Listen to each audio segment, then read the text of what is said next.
সুপ্রিয় শিক্ষার্থীবৃন্দ, সবাইকে স্বাগত জানাচ্ছি। জাতীয় বিশ্ববিদ্যালয়ের রিসোর্স প্যানেলের মাধ্যমে নিয়োগপ্রাপ্ত হয়ে তোমাদের সামনে আমি একটি কোর্স কন্ডাক্ট করবার জন্য মনোনীত হয়েছি। আজকে আমার প্রোগ্রাম হচ্ছে অনার্স চতুর্থ বর্ষ। আমি মোহাম্মদ আশরাফুল আজিজ, সহকারী অধ্যাপক, রাষ্ট্রবিজ্ঞান বিভাগ, ব্রাহ্মণবাড়িয়া সরকারি কলেজ। আমি যে কোর্সটি তোমাদের সঙ্গে আলোচনা করব সেটি হচ্ছে বিশ্বায়ন, আঞ্চলিকতাবাদ ও আন্তর্জাতিক অর্থনৈতিক প্রতিষ্ঠানসমূহ। কোর্সের কোড হচ্ছে 241915। এই ক্লাস শেষে শিক্ষার্থীরা যা যা শিখবে বা শিক্ষণফল যা হবে, শিক্ষার্থীরা বিশ্বায়ন কি বলতে পারবে, বিশ্বায়নের ক্ষেত্রসমূহ চিহ্নিত করতে পারবে, বিশ্বায়নের সুফল কুফলের সারণী প্রস্তুত করতে পারবে, অর্থনৈতিক বিশ্বায়নের প্রধান দিকসমূহ চিহ্নিত করতে পারবে।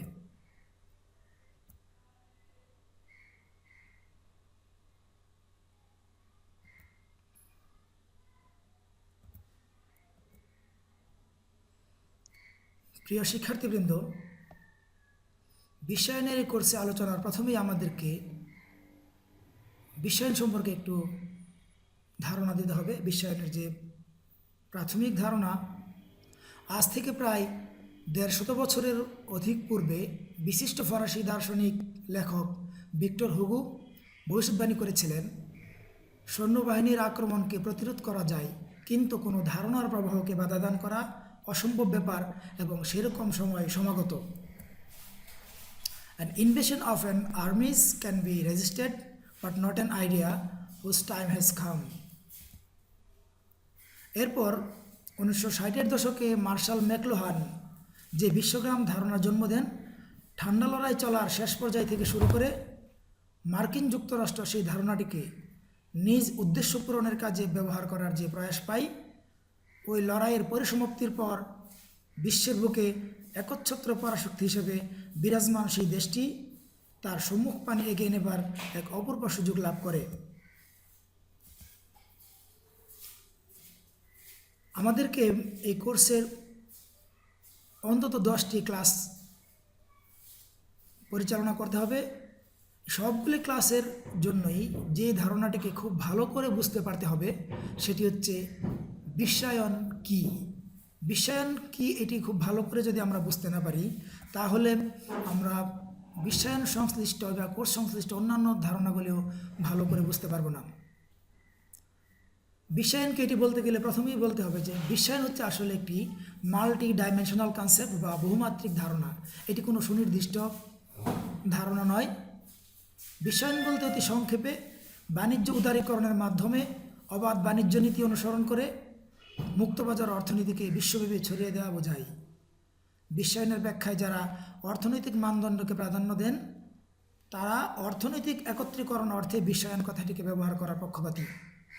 তাদের মতে বিশ্বায়নকে অর্থনৈতিক উদারীকরণ, নিয়ন্ত্রণ মুক্তকরণ, বেসরকারীকরণ ও অধিকতর মুক্ত বিশ্ব বাণিজ্য ও বিনিয়োগের মাধ্যম হিসেবে দেখা হয়। আর যারা বিশ্বায়নকে রাজনীতির সাথে সম্পৃক্ত করে ভাবেন, তাদের মতে কোনো রাষ্ট্র এককভাবে চলতে পারে না। বিশ্ব ব্যবস্থায় এক রাষ্ট্র আর এক রাষ্ট্রের উপর কোনো না কোনোভাবে নির্ভরশীল।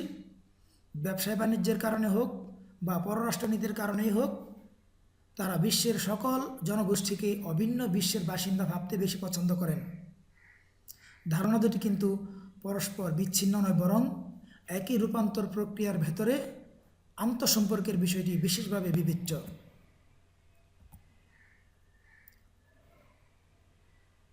ব্যক্তিগতভাবে আমরা সাধারণভাবে বলতে পারি বিশ্বায়ন হচ্ছে আসলে এমন একটি ব্যবস্থা যে ব্যবস্থায় পুঁজি, পণ্য, প্রযুক্তি, সংস্কৃতি এই সকলের অবাধ প্রবাহ বা সীমানাহীন প্রবাহকে বোঝায়। অর্থাৎ বিশ্বায়ন প্রক্রিয়ায় রাষ্ট্রীয় সীমানাকে কোনোভাবেই স্বীকার করা হয় না। এ সংক্রান্ত বিষয়ে বিভিন্ন চিন্তাবিদ বা রাষ্ট্রবিজ্ঞানীগণ বিভিন্ন ধরনের সংজ্ঞা দিয়েছেন। বিশ্বায়নের প্রধান তাত্ত্বিক রোনাল্ড রবার্টসন বিশ্বায়নকে অভিহিত করেছেন বিশ্বের সংকোচন এবং পরস্পর নির্ভরশীলতা বলে। অর্থাৎ তিনি যা বলেছেন তার সংজ্ঞাটির মানে এমন হয় যে বিশ্ব প্রতিনিয়তই ছোট হয়ে আসছে। মার্শাল ম্যাকলুহান যে বিশ্বায়নকে গ্লোবাল ভিলেজ বা বিশ্বগ্রাম বলে যে ধারণা দিয়েছেন, রবার্টসনের সংজ্ঞার মধ্যে সেই ধারণাটিরই আমরা প্রতিফলন দেখতে পাই। অর্থনীতিবিদ আইয়ুবুর রহমান বলেন, বিশ্বায়ন বলতে বাণিজ্য উদারীকরণ, নিয়ন্ত্রণমুক্তকরণ, বেসরকারীকরণ এবং বিশ্ব অর্থনীতিতে মুক্ত ও অবাধ বাণিজ্যকে বোঝায়।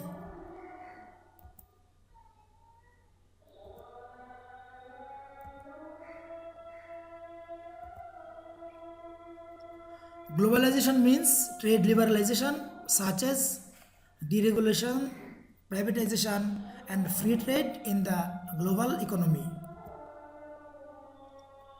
মার্টিন এলব্রো নামক একজন চিন্তক বলেছেন, বিশ্বায়ন হচ্ছে এমন একটি প্রক্রিয়া যে প্রক্রিয়ার ভেতরে পৃথিবীর সকল জনসাধারণকে একটি অভিন্ন সমাজ ব্যবস্থায় একীভূত করে। Globalization refers to all those processes by which the people of the world are incorporated into a single global society.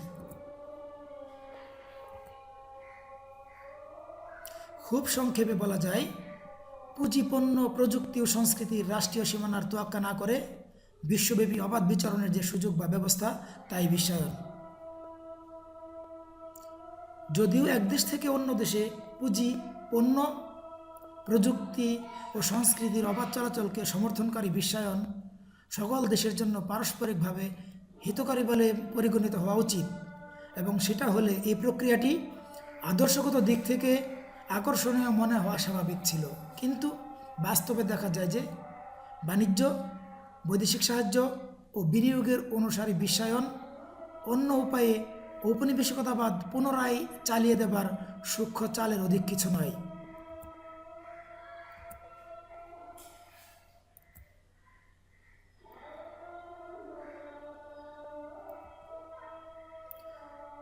বিশ্বায়নকে আমরা যদি চিহ্নিত করতে চাই, তাহলে আমরা বিশ্বায়নের কতগুলি বৈশিষ্ট্য বা ক্যারেক্টারিস্টিক্স দেখতে পাই।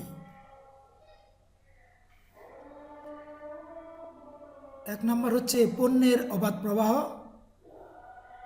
দ্বিতীয় পুঁজির অবাধ প্রবাহ, 3 তথ্যের অবাধ প্রবাহ, 4 বাণিজ্য উদারীকরণ ও বাজার উন্মুক্তকরণ,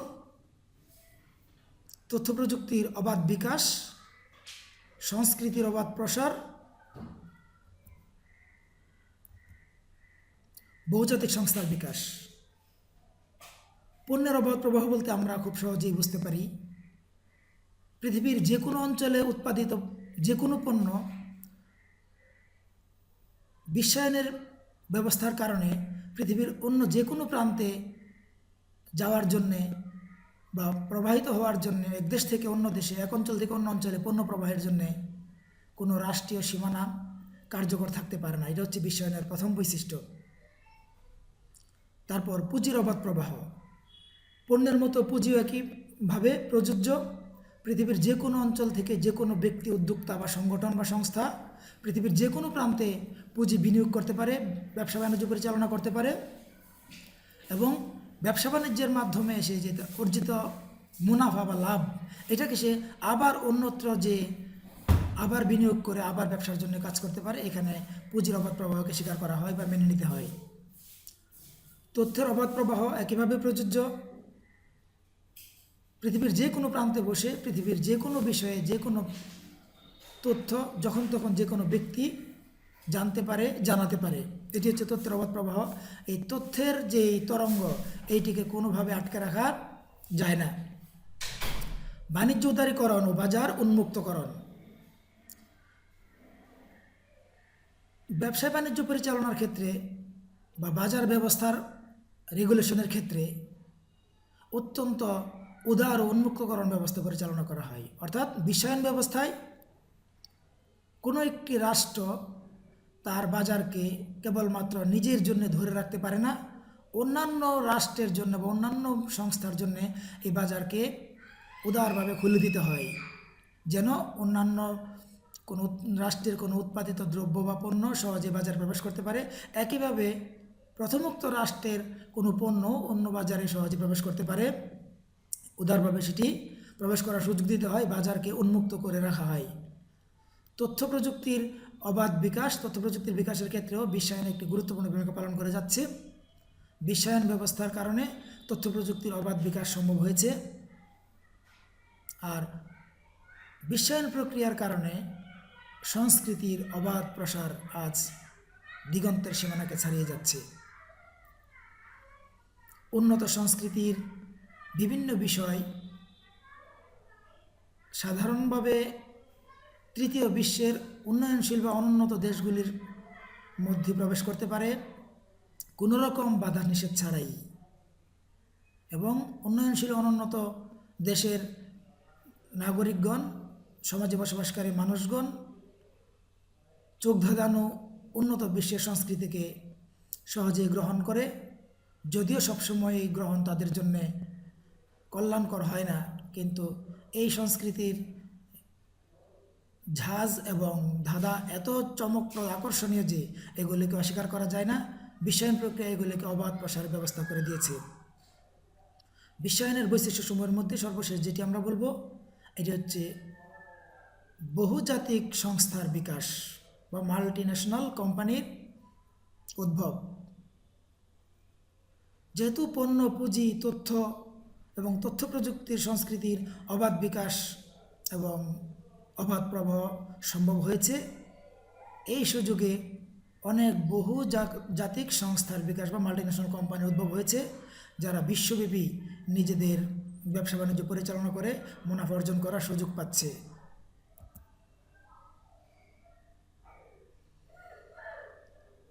বিশ্বায়নের যে সকল ক্ষেত্রসমূহ আমরা চিহ্নিত করতে পারি, অর্থাৎ কোন কোন ক্ষেত্রে বিশ্বায়ন প্রযুক্ত হয় বা হতে পারে, যেমন শিল্প সংক্রান্ত ক্ষেত্রে, অর্থাৎ শিল্পের ক্ষেত্রে বিশ্বায়ন প্রযুক্ত হচ্ছে। অর্থনৈতিক ক্ষেত্রে সবচেয়ে বেশি বিশ্বায়ন প্রযুক্ত হচ্ছে। রাজনৈতিক ক্ষেত্রেও আজকে বিশ্বায়ন একটি অনিবার্য বাস্তবতা। তথ্য প্রবাহের ক্ষেত্রে বিশ্বায়ন এক বাধাহীন তরঙ্গ। বিশ্বায়নের প্রভাবে অনেক প্রান্তিক নৃগোষ্ঠীর ছোট ছোট ভাষা হারিয়ে যাচ্ছে। অবাধ প্রতিযোগিতা সম্ভব হয়েছে, অর্থাৎ বিশ্বময় প্রতিযোগিতার ক্ষেত্রে বিশ্বায়ন একটি ভালো ক্ষেত্র। পরিবেশের ক্ষেত্রেও বিশ্বায়নের প্রভাব লক্ষ্য করা যায়। কৃষ্টি, সংস্কৃতি, এসব ক্ষেত্রে বিশ্বায়ন দারুণভাবে প্রযুক্ত হচ্ছে। সামাজিক ক্ষেত্রে বিশ্বায়নের প্রভাব আজ সুদূর প্রসারী। কারিগরি ক্ষেত্রে বিশ্বায়নের অনেক শক্তিশালী প্রভাব রয়েছে। আইনগত বা নৈতিক দিক থেকেও বিশ্বায়নের ক্ষেত্রকে অস্বীকার করা যায় না। বিশ্বায়নের বহুমুখী ধারাসমূহের কয়েকটি ক্ষেত্রে বিভাজন করা সম্ভব, যেটা আমরা উল্লেখ করেছি: শিল্প সংক্রান্ত, অর্থনৈতিক, রাজনৈতিক, তথ্য প্রবাহ, প্রতিযোগিতা, পরিবেশ, কৃষ্টি, সামাজিক, কারিগরি এবং আইনগত বা নৈতিক।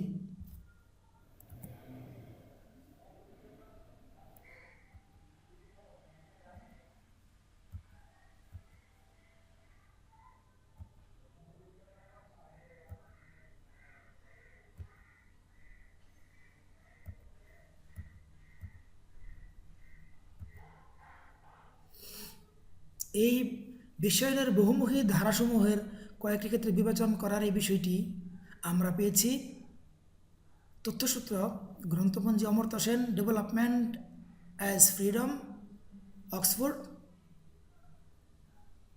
New York, Oxford University Press, 1999। Joseph E Stiglitz, globalization and its discontents, New York, W Norton and company, 2003।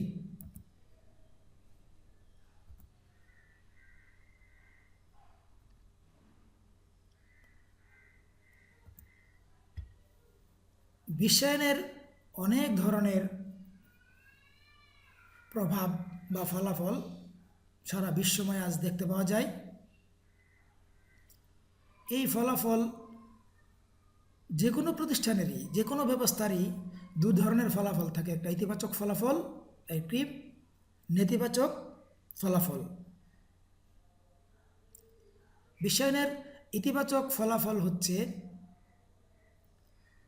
মুক্তবাজার অর্থনীতির সম্প্রসারণ। আমরা মুক্তবাজার অর্থনীতি সম্প্রসারণ বলতে কি বুঝি আসলে? মুক্তবাজার অর্থনীতি মানে হচ্ছে বিশ্বময় বাজার ব্যবস্থার ক্ষেত্রে কোনো রকম রাষ্ট্রীয় সীমানার তোয়াক্কা না করে পণ্য, পুঁজি, সংস্কৃতি, সেবা সকল বিষয়ে, জীবন ঘনিষ্ঠ সকল বিষয়ে, বিশেষ করে বাজারের ক্ষেত্রে বাজার ব্যবস্থাকে বিশ্বময় খুলে দেওয়া, রাষ্ট্রীয় সীমানাকে অস্বীকার করায় বাজার ব্যবস্থার জন্যে যেই মুক্ত অবস্থা তৈরি করা, এটি হচ্ছে মুক্তবাজার অর্থনীতির সম্প্রসারণ। অর্থাৎ অর্থনৈতিক কর্মকাণ্ড পরিচালনার ক্ষেত্রে, ব্যবসা বাণিজ্যের ক্ষেত্রে বাজার ব্যবস্থায় কোনো সীমানা রক্ষা করা বা মেনে চলা হয় না। বিশ্বায়নের কারণে বিশ্বময় প্রতিযোগিতা বৃদ্ধি পেয়েছে।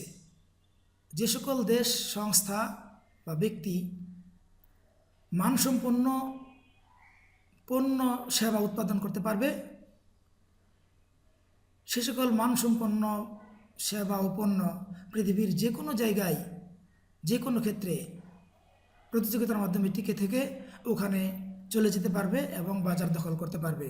অর্থাৎ এখানে প্রতিযোগিতার ক্ষেত্রে কোয়ালিটি, পণ্যের কোয়ালিটিকে সবচেয়ে বেশি গুরুত্ব দেওয়া হয়, যাতে ভোক্তাগণ তারা সবচেয়ে ভালো জিনিসটি বেছে নিতে পারে। কোনোভাবেই কম মানসম্পন্ন পণ্যকে চাপিয়ে দেওয়া যায় না। ভোক্তাগণ বাজার ব্যবস্থার ভিতর থেকে প্রতিযোগিতার ভিত্তিতে বাজার ব্যবস্থা তৈরি হয় বলে তারা নিজেদের পছন্দ মতো গুণসম্পন্ন বা মানসম্পন্ন পণ্য নিজেদের জন্য ক্রয় করে ভোগ করতে পারে। যোগাযোগ ব্যবস্থার ক্ষেত্রে বিশ্বায়নের আরেকটি ইতিবাচক ব্যবস্থা হচ্ছে উন্নততর যোগাযোগ ব্যবস্থার সৃষ্টি বা তৈরি করা। যোগাযোগ ব্যবস্থা নানা রকম ধরন রয়েছে, যেমন ইনফ্রাস্ট্রাকচারাল কমিউনিকেশন, রাস্তাঘাট, ব্রিজ, কালভার্ট, এই সকল ব্যবস্থা তৈরি করা। এই ফিজিক্যাল কমিউনিকেশন ছাড়াও যোগাযোগ ব্যবস্থার ক্ষেত্রে প্রযুক্তিগত যোগাযোগ একটি বিরাট গুরুত্বপূর্ণ ভূমিকা পালন করে চলেছে। বিশেষ করে সমগ্র বিশ্ব আজ তথ্য প্রযুক্তি ভিত্তিক যোগাযোগের আওতায় বা নেটওয়ার্কের মধ্যে চলে এসেছে। এই যোগাযোগ ব্যবস্থা বিশ্বময় সমগ্র বিশ্বকে অত্যন্ত ছোট করে দিয়েছে। যখন তখন পৃথিবীর যে কোনো জায়গায় হয়তো যাওয়া যায় না, কিন্তু পৃথিবীর যে কোনো জায়গা থেকে যখন তখন যে কোনো তথ্য সংগ্রহ, যে কোনো তথ্য প্রদান, যে কোনো তথ্য আদান বা প্রদান করা যায়। এই যে ফিজিক্যাল এবং সফটওয়্যার ভিত্তিক যোগাযোগ ব্যবস্থা, এটি এত বেশি প্রসার করা সম্ভব হয়েছে কেবলমাত্র যোগাযোগ ব্যবস্থার উন্নয়নের বা সম্প্রসারণের কারণে। কর্মসংস্থানও অনেক বেশি বৃদ্ধি পেয়েছে। তথ্য প্রযুক্তির কারণে অনেক মানুষ আজ কর্মসংস্থান লাভ করতে পেরেছে। অনেক বেশি শিল্প কারখানা প্রতিষ্ঠিত হওয়া সম্ভব হয়েছে, যেহেতু কোনো কর্তৃপক্ষের, ব্যক্তির বা সংগঠনের বা বিনিয়োগকারীর উৎপাদিত পণ্যের বাজার আজ বিশ্বময়। এই বিশ্বময় বাজারের জন্য অনেক বেশি উদ্যোক্তা তৈরি হয়েছে। বাজার সহজলভ্য হওয়ার কারণে, যোগাযোগ সহজলভ্য হওয়ার কারণে অনেক নতুন নতুন শিল্প কারখানা প্রতিষ্ঠিত হয়েছে, মানুষের কর্মসংস্থান বৃদ্ধি পেয়েছে। তথ্য প্রযুক্তির যোগাযোগের কারণেও অনেক কর্মসংস্থান সৃষ্টি হয়েছে, যাতে মানুষের কর্মসংস্থান বৃদ্ধি পেয়েছে। এটি আসলে বিশ্বায়ন প্রক্রিয়া কার্যকর হওয়ার কারণেই সম্ভব হয়েছে, না নচেত এটি এমনটি সম্ভব হতো না। তার পরবর্তী বিষয়টি হচ্ছে অর্থনৈতিক স্বাধীনতা। অর্থনৈতিক স্বাধীনতা বিশ্বায়নের জন্য অত্যন্ত একটি গুরুত্বপূর্ণ শর্ত। যে কোনো ব্যক্তি তার স্বাধীন মতো ইচ্ছে মতো অর্থনৈতিক কর্মকাণ্ড পরিচালনা করতে পারে। এই অর্থনৈতিক কর্মকাণ্ড পরিচালনার স্বাধীনতা থাকার কারণে মানুষ স্বাধীনভাবে পুঁজি বিনিয়োগ, ব্যবসা পরিচালনা করা,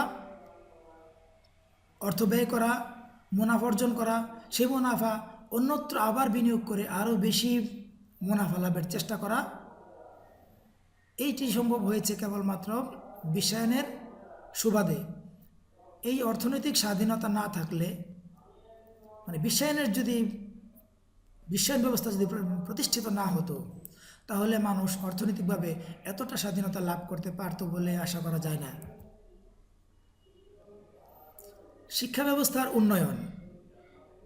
শিক্ষা ব্যবস্থার উন্নয়নের ক্ষেত্রে বৈপ্লবিক পরিবর্তন এসেছে বিশ্বায়নের ফলে। যে কোনো শিক্ষার্থী, গবেষক, কোনো অনুসন্ধিৎসু ব্যক্তি যে কোনো বিষয়ে জানবার জন্য বিশ্বায়ন প্রক্রিয়ার মধ্যে যে দ্রুততম যোগাযোগ ব্যবস্থা তৈরি হয়েছে, অন্তহীন এক তথ্যের ভাণ্ডার তৈরি হয়েছে, তথ্য প্রযুক্তির উন্নয়ন হয়েছে, এই সকল উন্নয়নের সুফল শিক্ষা ব্যবস্থার মধ্যে এসে প্রতিফলিত হচ্ছে। এমনও হচ্ছে যে শিক্ষা আজ আর ফিজিক্যাল এডুকেশনাল ইনস্টিটিউশনের মধ্যে সীমাবদ্ধ থাকছে না। যে কোনো বিষয়ে আগেকার দিনে গবেষণা করবার জন্যে যে কোনো প্রতিষ্ঠানে অ্যাফিলিয়েশন না থাকলে সেই গবেষণা কার্য পরিচালনা করা কঠিন হতো বা সম্ভব হতো না। কোনো কলেজ বা বিশ্ববিদ্যালয়ে কোনো অধ্যাপকের অধীনে কোনো বিভাগে অ্যাফিলিয়েশন বা সংযুক্তি থাকলেই কেবল এই সকল গবেষণা কার্য পরিচালনা করা সম্ভব হতো।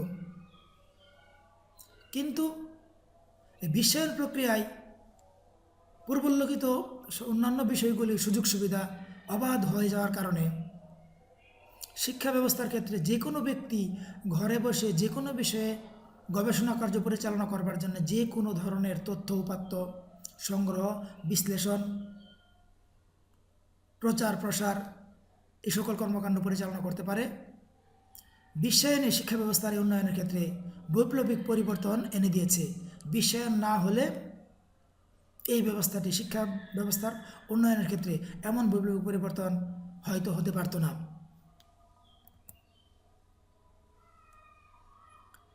ব্যাংকিং ও বীমা ব্যবস্থার উন্নয়ন বিশ্বায়নের আরেকটি ইতিবাচক ফলাফল।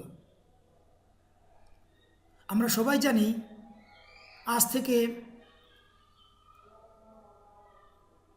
কিছু বছর আগেও আমাদের ব্যাংকে টাকা জমা দান, ব্যাংক থেকে টাকা উত্তোলন, এই সংক্রান্ত যে কোনো বিষয়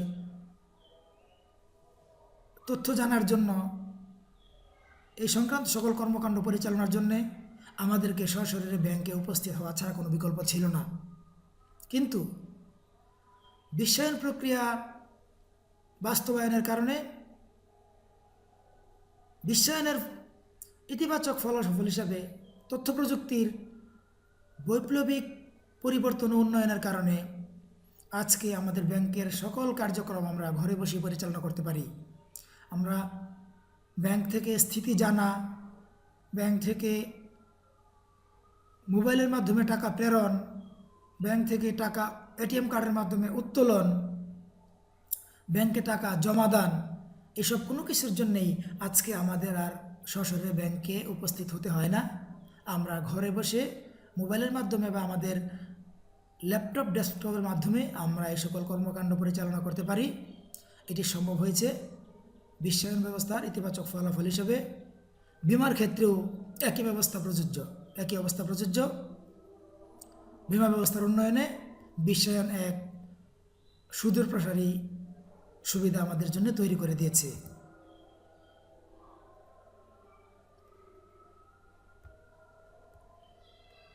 যোগাযোগ ব্যবস্থার কথা আমরা আগে বলেছি। যে কোনো ধরনের যোগাযোগের ক্ষেত্রে বিশ্বায়ন এক ইতিবাচক ফলাফল তৈরি করেছে। বৈদেশিক কর্মসংস্থান ও বৈদেশিক মুদ্রা অর্জন। আজকে যে কোনো রাষ্ট্রের নাগরিক বা অধিবাসীদেরকে কেবল তার দেশের মধ্যেই কর্মে নিযুক্ত হতে হবে এমন কোনো ধারাবাধা নিয়ম নেই। এই জন্যে সমগ্র বিশ্ব আজ যে কোনো ভালো কর্মীর কর্মক্ষেত্রে পরিণত হয়েছে।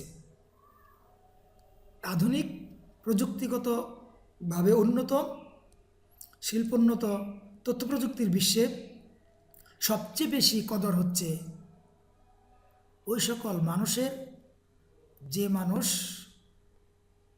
ভালো কাজ জানে, অর্থাৎ স্কিল্ড ওয়ার্কার বা স্কিল্ড টেকনিশিয়ান যারা আছেন তাদের কদর আজ সবচেয়ে বেশি।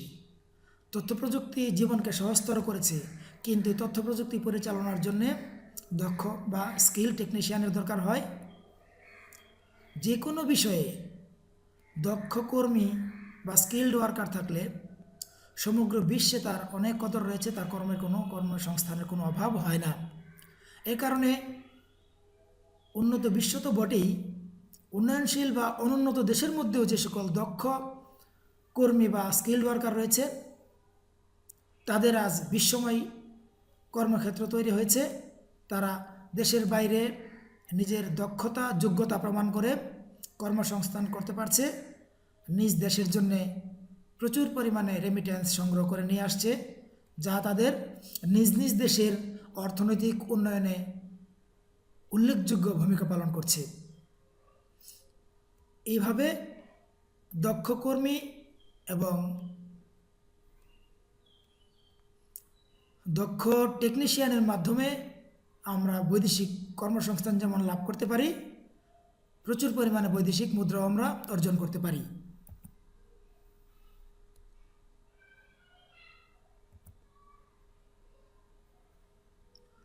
বিশ্বায়নের সুফল সম্পর্কে আমরা অনেকগুলি কথা আলোচনা করেছি। আমি আশা করি আমার প্রিয় শিক্ষার্থীবৃন্দ তোমরা ভালো করে বুঝতে পেরেছ। আমি পূর্বেই বলেছিলাম বিশ্বায়নের শুধু নয়, পৃথিবীর যে কোনো ব্যবস্থারই মানব সৃষ্ট, মানব রচিত, মানুষ কর্তৃক নির্ধারিত যে কোনো ব্যবস্থারই সুফল কুফল দুটিই থাকে।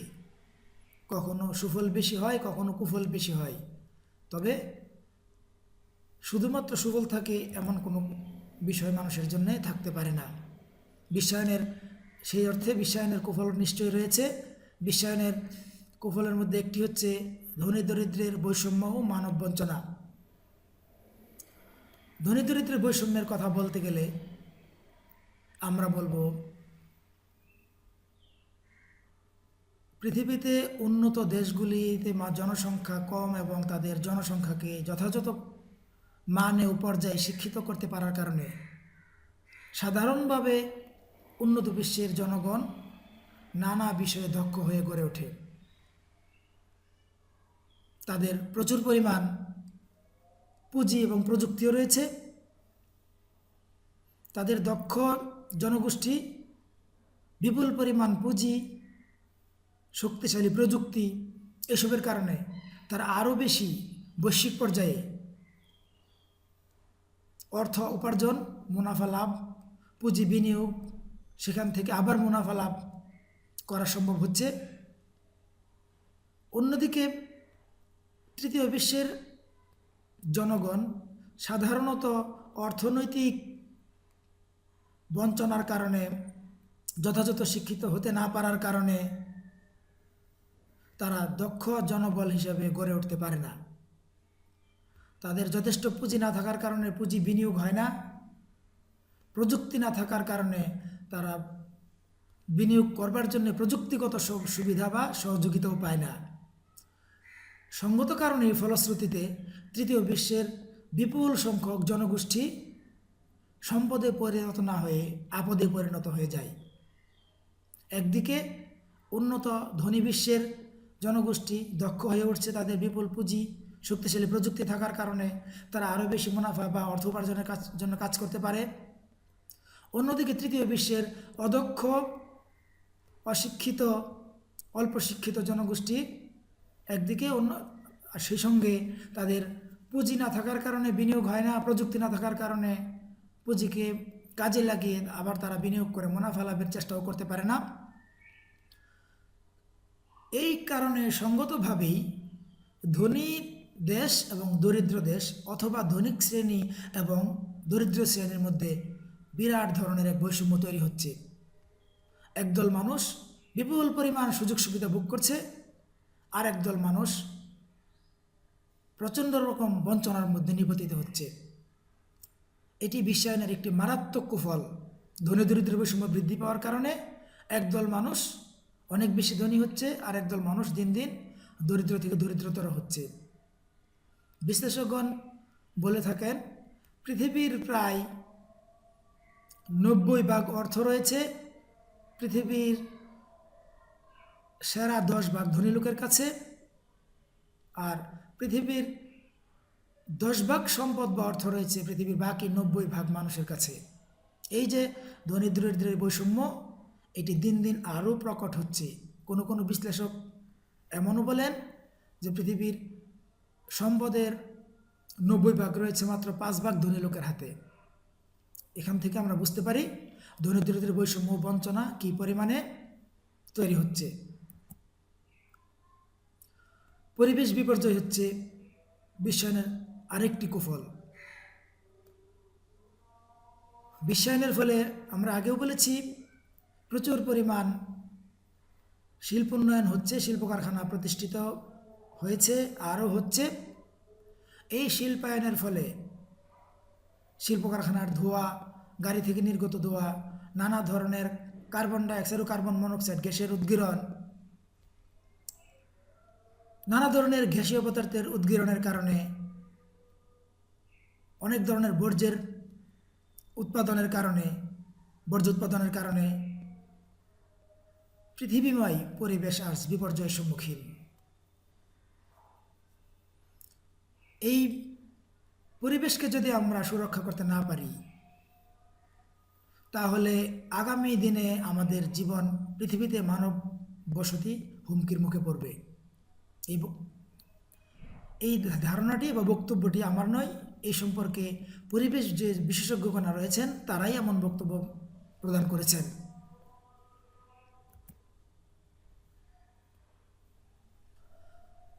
নব্য ঔপনিবেশিকতাবাদ ও সাম্রাজ্যবাদের বিস্তার। সুপ্রিয় শিক্ষার্থীবৃন্দ, আমরা ঔপনিবেশিকবাদের কথা জানি, সাম্রাজ্যবাদের কথা জানি। ঔপনিবেশিকতাবাদের মৌলিক ধারণা হচ্ছে কোনো একটি দেশ বা দেশের নাগরিকগণ অন্য কোনো দেশের মধ্যে যেয়ে সরাসরি যেয়ে সেই দেশের বাজার দখল করা, সেই দেশের অর্থনীতির উপর আধিপত্য বিস্তার করা, এটা ছিল ঔপনিবেশিকতাবাদের মূল বিষয়। আর সাম্রাজ্যবাদ হচ্ছে কোনো একটি রাষ্ট্রকে জবরদস্তিমূলক দখল করে নিজেদের নিয়ন্ত্রণ বা আধিপত্য বিস্তার করা। এই বিশ্বায়নের যুগে এখন আর সশরীরে কোনো দেশে যে সেই দেশের বাজার দখল করতে হয় না, সেই দেশকে সেনাবাহিনী দিয়ে সরাসরি দখল করে শাসন করতে হয় না। বিশ্বায়নের প্রভাব বা ফলাফল হিসাবে উন্নত বিশ্ব, তৃতীয় বিশ্ব তথা অনুন্নত বিশ্বের উপর অত্যন্ত সুকৌশলে তাদের বাজার দখল করে উপনিবেশবাদ ও সেনাবাহিনী ছাড়াই তাদের রাষ্ট্রের উপর সাম্রাজ্যবাদের থাবা বিস্তার করেছে পরোক্ষভাবে, যেটি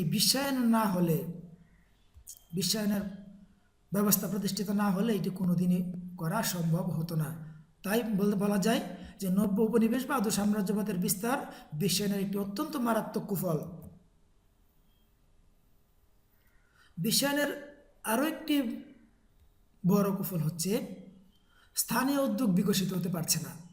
অর্থাৎ আমি আমার স্থানীয় পর্যায়ে দেশে বা সমাজের চাহিদা অনুযায়ী কোনো পণ্য উৎপাদন করে বাজারজাত করে তাদের চাহিদা মেটাবো, এই বিষয়টি অনেক বেশি কঠিন বা সুদূর পারাহত হয়ে গেছে এই জন্যে যে যখনই কোনো স্থানীয় উদ্যোগে কোনো উৎপাদন ব্যবস্থায় যাওয়ার চেষ্টা করা হয়, অত্যন্ত বড় পুঁজিবাদী রাষ্ট্রগুলি অথবা বহুজাতিক সংস্থা বা মাল্টিন্যাশনাল কোম্পানিগুলো এসে তাদের সেই বাজার দখল করে নেয় এবং স্থানীয় যে উদ্যোক্তা তৈরি হওয়ার বিষয় ছিল সেটিকে এমনভাবে বাধা দান করে যে তারা তাদের অস্তিত্ব নিয়ে টিকে থাকতে পারে না, শেষ পর্যন্ত তারা বাজার থেকে বিলুপ্ত হয়ে যায় এবং এই কারণে স্থানীয় উদ্যোগ বিকশিত হতে পারছে না।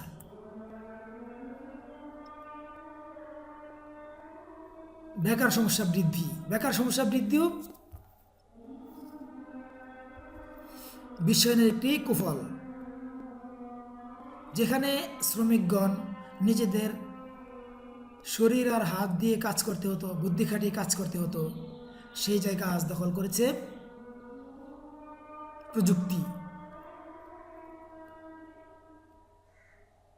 কোনো রাষ্ট্র বা সমাজের পক্ষে তাদের নিজেদের শ্রমিকদেরকে কাজে লাগানোর জন্যে যে ব্যবস্থায় নিজস্ব ব্যবস্থায় চলতে পারত, উৎপাদন করতে পারত, উন্নত প্রযুক্তি সেই জায়গায় স্থলাভিষিক্ত হয়ে অনেক শ্রমিকের কাজ লুণ্ঠন করে নিয়েছে।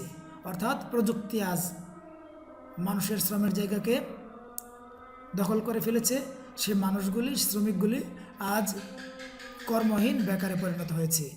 এই কর্মহীন বেকারে পরিণত হওয়ার কারণে বেকার সমস্যা বৃদ্ধি পাচ্ছে, যার অনিবার্য ফলাফল উক্ত রাষ্ট্রের স্থিতিশীলতা, শান্তি, সমৃদ্ধির পথে এক ভয়ানক বাধা হিসেবে কাজ করছে। অপসংস্কৃতির বিস্তার আরেকটি কুফল বিশ্বায়নের।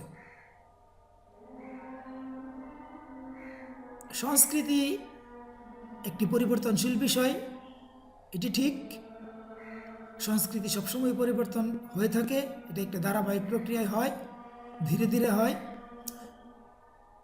কিন্তু প্রত্যেকটি জাতির নিজস্ব সংস্কৃতি আছে।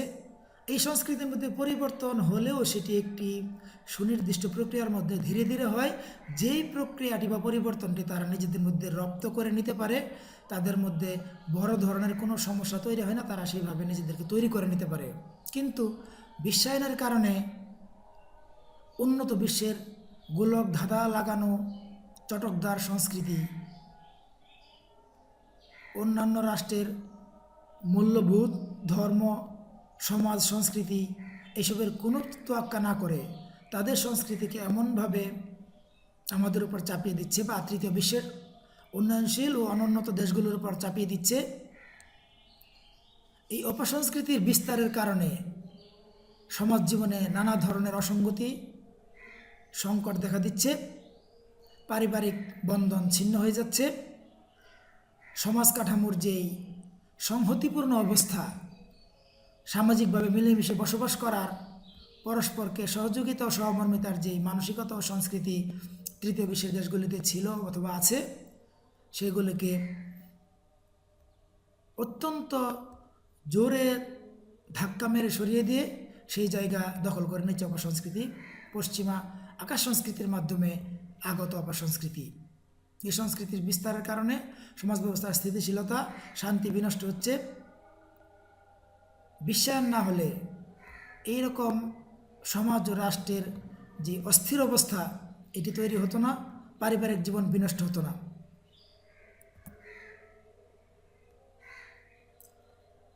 সমাজ ব্যবস্থার নেতিবাচক পরিবর্তন, এটি বিশ্বায়নের আর একটি কুফল। পৃথিবীতে সব কিছুই পরিবর্তনশীল, এই কথা অস্বীকার করা যায় না।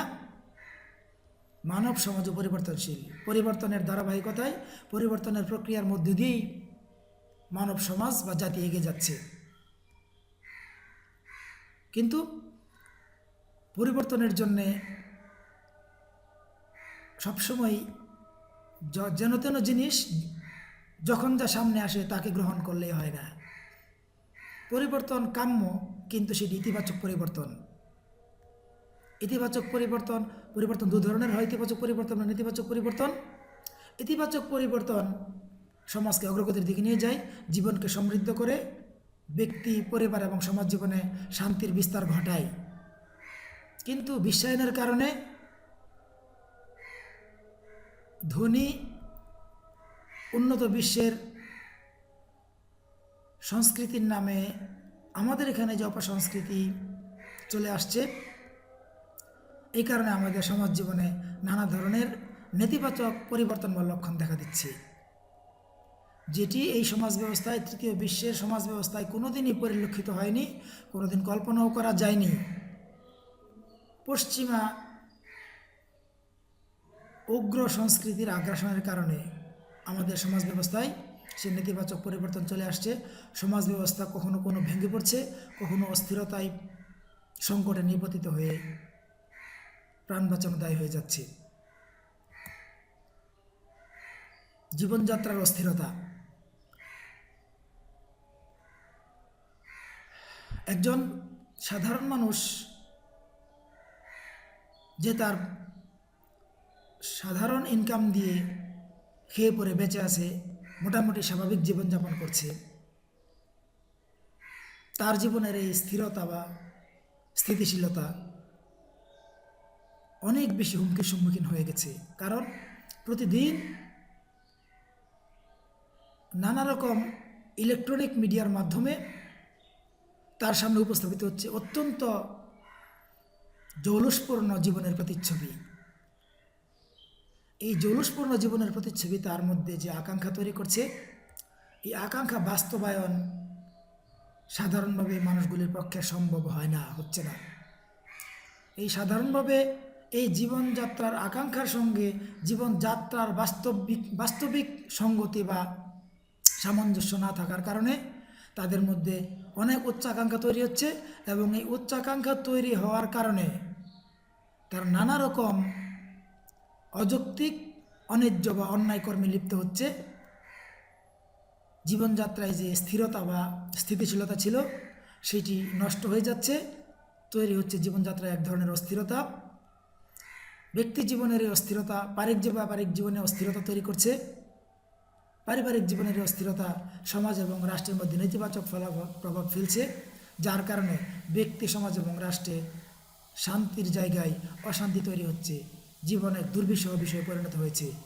এই অবস্থা থেকে উত্তরণের চেষ্টা করে যারা সার্ভাইভ করতে পারছে সেই সংখ্যা অতীব নগণ্য, আর যারা পারছে না তারা অন্যায় বা পাপ কর্মে লিপ্ত হচ্ছে।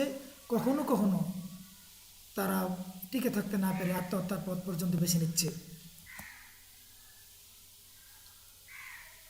আমাদের মতো তৃতীয় বিশ্বের উন্নয়নশীল এবং অনুন্নত দেশের জন্য একটি বিরাট বড় সমস্যা হচ্ছে মেধা পাচার, এবং এই মেধা পাচারের ঘটনাটি ঘটছে কেবলমাত্র বিশ্বায়নের কুফল হিসেবে।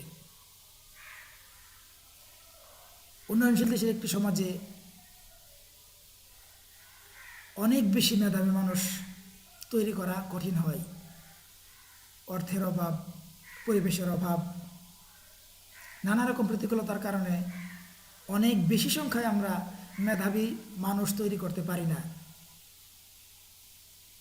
যখন কিছু মেধাবী মানুষ আমরা তৈরি করতে পারি, উন্নয়নশীল দেশ বা রাষ্ট্রের পক্ষে তাদেরকে অনেক বেশি অর্থ, সুযোগ সুবিধা অথবা জৌলুসপূর্ণ জীবনের ব্যবস্থা করা সম্ভব হয় না। অন্যদিকে উন্নত বিশ্ব তাদের জৌলুসপূর্ণ জীবনের হাতছানি দিয়ে উন্নয়নশীল উন্নত দেশের মেধাবী নাগরিকদেরকে, মেধাবী মানুষদেরকে তাদের দেশে নিয়ে যাচ্ছে। এইভাবে মেধা পাচার হয়ে যাওয়ার কারণে উন্নয়নশীল বা অনুন্নত দেশের যে উন্নতি হওয়ার সম্ভাবনা ছিল, মেধা পাচার সেই সম্ভাবনাকে বিনষ্ট করে দিচ্ছে। অর্থাৎ অনুন্নত বা উন্নয়নশীল দেশ যে তিমিরে ছিল সেই তিমিরে থেকে যাচ্ছে। তাদের মেধাকে কাজে লাগিয়ে উন্নত বিশ্ব আরও উন্নতির দিকে এগিয়ে যাচ্ছে। এটি কেবল বিশ্বায়নের কারণেই সম্ভব হচ্ছে। বিশ্বায়নের আরও একটি মারাত্মক কুফল হচ্ছে শ্রমিক শোষণ।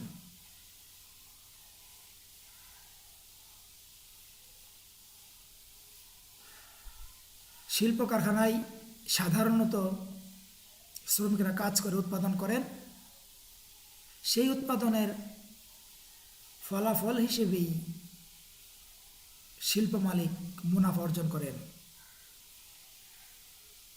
কার্ল মার্কস বলে গেছেন যে উৎপাদিত পণ্য থেকে যে লাভ হবে তার সুনির্দিষ্ট অংশ যৌক্তিকভাবে শ্রমিকদের দেওয়া আবশ্যক অথবা শ্রমিকদের দেওয়া উচিত। কিন্তু বিশ্বায়িত এই বিশ্বে শ্রমিকদেরকে যথাযথ পরিমাণ সম্মানে বা মজুরি দেওয়া হয় না। তাদের শ্রমের ফলে অর্জিত মুনাফা প্রায় সিংহভাগ মালিক নিজেই নিয়ে যান। শ্রমিক যে তিমিরে ছিল সে তিমিরেই থেকে যায়। অর্থের কষ্টে, অর্থের অভাবে, চিকিৎসার অভাবে জীবনে টিকে থাকা কঠিন, নানা ধরনের রোগ ব্যাধি জরাজীর্ণতায় ভোগ করতে হয়। অথচ তাদের শ্রম আর ঘামে অর্জিত মুনাফা নিয়ে জৌলুসপূর্ণ জীবনযাপন করে মালিকপক্ষ বা শিল্প মালিকেরা। এটি বিশ্বায়িত বিশ্বে শ্রমিক শোষণের কারণে হচ্ছে, যেটি অত্যন্ত অগ্রহণযোগ্য এবং অযৌক্তিক। সন্ত্রাসবাদী কার্যকলাপের সম্প্রসারণ। বিশ্বায়নের ফলে যেহেতু যোগাযোগ, তথ্য প্রযুক্তি সকল ক্ষেত্রে বিরাট ধরনের বৈপ্লবিক পরিবর্তন হয়েছে, এই জন্যে আজকের এই বিশ্বায়িত বিশ্বে আঞ্চলিক বলে আর কিছু নেই, স্থানীয় বলে কিছু নেই। পৃথিবীর এক প্রান্তে কোনো সন্ত্রাসী গোষ্ঠী যদি তাদের সন্ত্রাসী কার্যকলাপ পরিচালনা করে, সেটি থেকে কখনো প্রত্যক্ষভাবে, কখনো পরোক্ষভাবে, কখনো পরিকল্পিতভাবে তাদের সঙ্গে সম্পৃক্ত অথবা সম্পৃক্ত নয় এমন সন্ত্রাসী গোষ্ঠী তাদের কার্যকলাপ পরিচালনা করার জন্য উৎসাহিত হয়, সহযোগিতা পায়। এই জন্য দেখা যায় আজকে সন্ত্রাসবাদ এক বিশ্বময় অভিশাপের নাম। সমগ্র বিশ্ব আজ সন্ত্রাসবাদী কার্যকলাপে সর্বক্ষণিক আতঙ্কের মধ্যে থাকতে হয়। উন্নত দেশ, অনুন্নত দেশ, উন্নয়নশীল দেশ, সকল দেশেই সন্ত্রাসবাদ আজ তাদের থাবা বিস্তার করেছে। এমন অনেক সন্ত্রাসী সংগঠনের কথা জানা যায় যেগুলো তাদের কার্যক্রম বিশ্বময় পরিচালনা করে থাকে। উন্নত বিশ্বও যেমন করে থাকে, অনুন্নত বিশ্বও করে থাকে। এই সন্ত্রাসবাদী কার্যকলাপের সম্প্রসারণ কোনোভাবেই সম্ভব হতো না যদি না বিশ্বায়ন প্রক্রিয়া বাস্তবায়িত হতো। প্রকট ঋণ ও বাণিজ্য সংকট বিশ্বায়নের আরেকটি কুফল।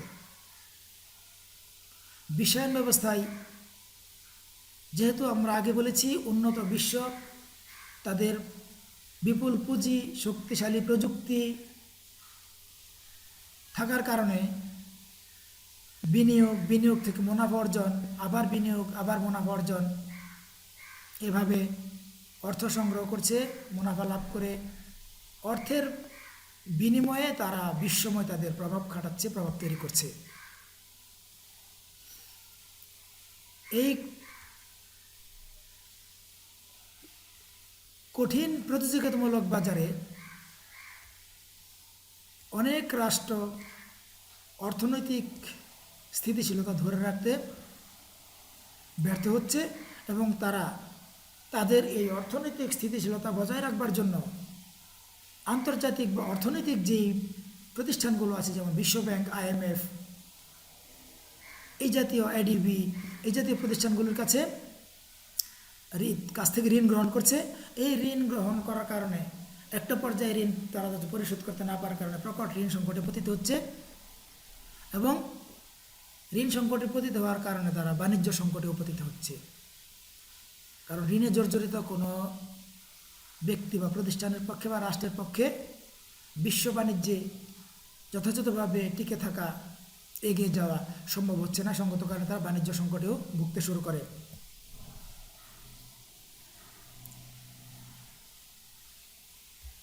অসম প্রতিযোগিতামূলক বাণিজ্য ব্যবস্থা। আমরা আগে বলেছি, যেহেতু উন্নত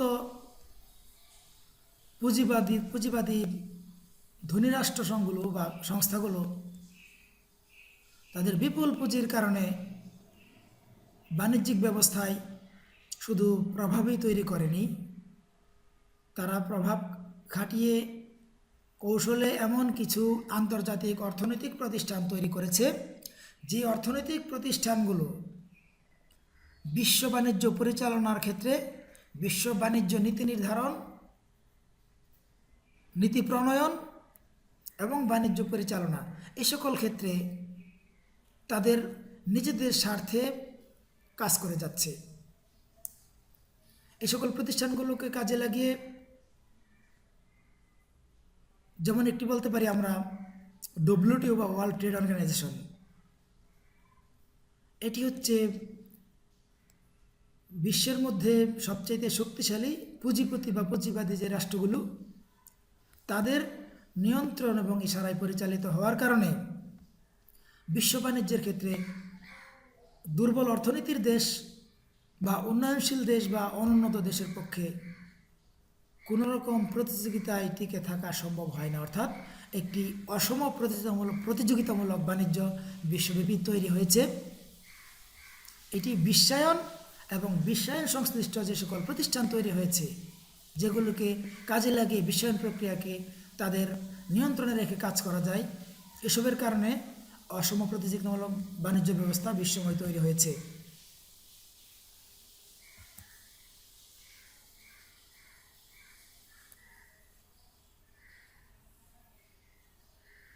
সুপ্রিয় শিক্ষার্থীবৃন্দ, আমরা বিশ্বায়নের কুফল পর্যন্ত জানতে পেরেছি, কিন্তু তৃতীয় বিশ্বের একটি দেশ হিসাবে বিশ্বায়নের কুফল থেকে আমাদের কিভাবে মুক্তি লাভ করা যাবে সে বিষয়ে আমাদেরকে জানতে হবে। বিশ্বায়নের কুফল থেকে মুক্তির জন্য আমাদেরকে প্রথমত আমাদের নিজস্ব অর্থনীতিকে মজবুত ভিত্তির উপর দাঁড় করাতে হবে, দেশীয় সম্পদকে বৃদ্ধি করতে হবে, পরিকল্পিত শিল্পায়ন ও নগরায়ন করতে হবে, শিক্ষা ব্যবস্থার সংস্কার করে একটি বিশ্বায়নের উপযোগী, আধুনিক প্রচলিত বিশ্বের উপযোগী একটি শিক্ষা ব্যবস্থা তৈরি করতে হবে। আমাদের কৃষি ব্যবস্থাকে সংস্কার করে একটি প্রযুক্তি নির্ভর, প্রযুক্তি সম্পন্ন আধুনিক স্বায়ত্ত কৃষি ব্যবস্থা তৈরি করতে হবে। আমাদের রাষ্ট্র ব্যবস্থার এবং সমাজ ব্যবস্থার রন্ধ্রে রন্ধ্রে যে দুর্নীতি ঢুকে আছে, সেই দুর্নীতিকে বের করে দিতে হবে, দুর্নীতি মুক্ত রাষ্ট্র ও সমাজ গঠন করতে হবে। ভালোকে গ্রহণ এবং মন্দকে বর্জন করার মানসিকতা ও সক্ষমতা অর্জন করতে হবে। অর্থাৎ যা আমাদের সামনে আসবে তাই আমরা গ্রহণ করব, যা আমাদেরকে সুবিধা দিবে বলে আপাতত মনে হয়, মন্দ হলেও তাকে আমরা গ্রহণ করব, এমনটি নয়, বরং সত্যি যা আমাদের জন্য ভালো এবং কল্যাণকর তাকে আমরা গ্রহণ করতে হবে এবং মন্দকে বর্জন করার মানসিকতা ও সক্ষমতা অর্জন করার মাধ্যমে আমরা বিশ্বায়নের কুফল থেকে মুক্ত থাকতে পারব। স্থানীয় উদ্যোক্তা সৃষ্টির জন্য ব্যবস্থা করতে হবে, নিজস্ব সংস্কৃতি ও মূল্যবোধ ধরে রাখার চেষ্টা করতে হবে। অর্থাৎ নিজের দেশ, সমাজ, দেশের মানুষ এসবের প্রতি গভীর মমত্ববোধ ও ভালোবাসা থাকলে, নিজস্ব সংস্কৃতি ও মূল্যবোধ ধরে রাখলে, তাহলে আমরা বিশ্বায়নের এই কুফল থেকে মুক্তি লাভ করতে পারব বা মুক্ত থাকতে পারব। সাম্য ও জ্ঞান ভিত্তিক সমাজ বিনির্মাণের প্রচেষ্টা থাকতে হবে। আমরা যতই চেষ্টা করি না কেন, সমাজের সমাজকে যদি জ্ঞানের ভিত্তিতে, সাম্যের ভিত্তিতে তৈরি করতে না পারি, তাহলে উন্নয়ন যদি অসম হয়ে যায়, সেই অসম উন্নয়নের দ্বারা আমরা বিশ্বায়নের কুফল থেকে কোনোভাবেই মুক্তি লাভ করতে থাকতে পারবো না বা মুক্ত থাকতে পারবো না। সেই জন্য আমাদেরকে সাম্য ও জ্ঞান ভিত্তিক সমাজ বিনির্মাণের চেষ্টা করতে হবে। দেশপ্রেম বৃদ্ধি ও জাতীয়তাবোধ শক্তিশালী করতে হবে। ব্যক্তি, সমাজ ও রাষ্ট্রকে নিজস্বতা রক্ষায় আন্তরিক হতে হবে। অর্থাৎ তৃতীয় বিশ্বের দেশসমূহ নানা ধরনের সমস্যা ও সংকটে জর্জরিত থাকে।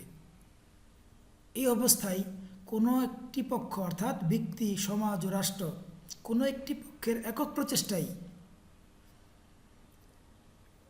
বিশ্বায়নের যে বয়াল থাবা সেটি থেকে আমরা আমাদের ব্যক্তি, সমাজ ও রাষ্ট্রকে, সামগ্রিক পরিবেশকে রক্ষা করতে পারবো না।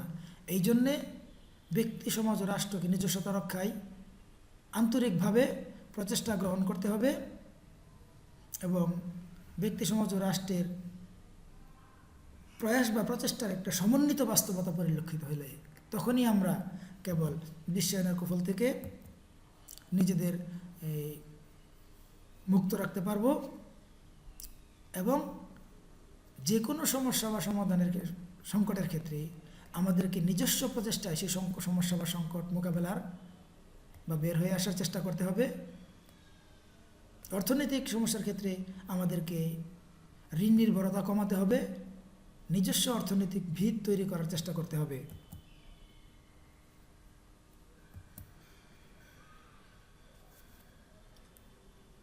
বিশ্বায়নের নানা দিকের কথা আমরা বলেছি, নানা ক্ষেত্রের কথা আমরা বলেছি, কিন্তু বিশ্বায়নের সবচাইতে যে প্রধান দিক সেটি হচ্ছে অর্থনৈতিক বিশ্বায়ন।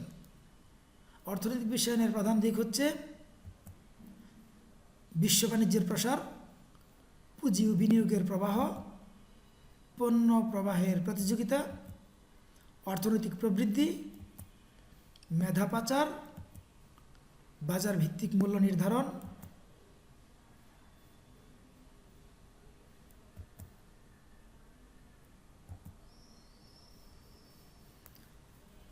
বিশ্বায়ন সম্পর্কে এই বিস্তারিত আলোচনার পর খুব সংক্ষেপে আমরা যেটা বলতে পারি, আধুনিক বিশ্বের এক অনিবার্য বাস্তবতা হচ্ছে বিশ্বায়ন। বিশ্বায়ন সমাজ, রাজনীতি, অর্থনীতি ও সংস্কৃতিতে প্রভাব বিস্তার করে চলছে। এ প্রভাব কখনো ইতিবাচক আবার কখনো নেতিবাচক, তবে বিশ্বায়ন মানব জীবনের বিভিন্ন ক্ষেত্রে অনেক গতি এনে দিয়েছে। সর্বোপরি উন্নয়নের চাকা দ্রুত গতিতে ঘুরছে, তবে সে উন্নয়ন সার্বজনীন বা সমতা ভিত্তিক নয়। দরিদ্র দেশগুলোর ক্ষেত্রে পিছিয়ে পড়ছে, ফলে বিশ্বায়ন বিরোধী জনমত ক্রমশ জনপ্রিয় হচ্ছে।